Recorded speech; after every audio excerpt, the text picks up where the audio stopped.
I do push-ups, yoga and hopping.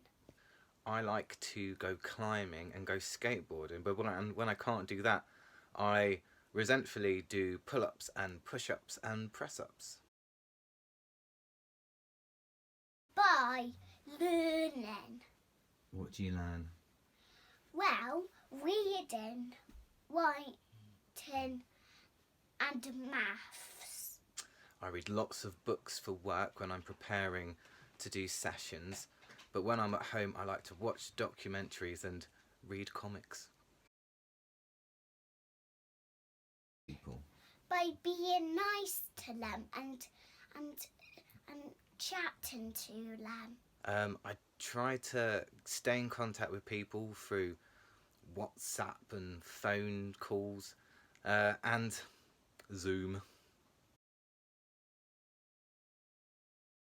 Well, at church or anywhere at home. I like to pray when I'm walking. I also pray in bed and when I put Joe to bed.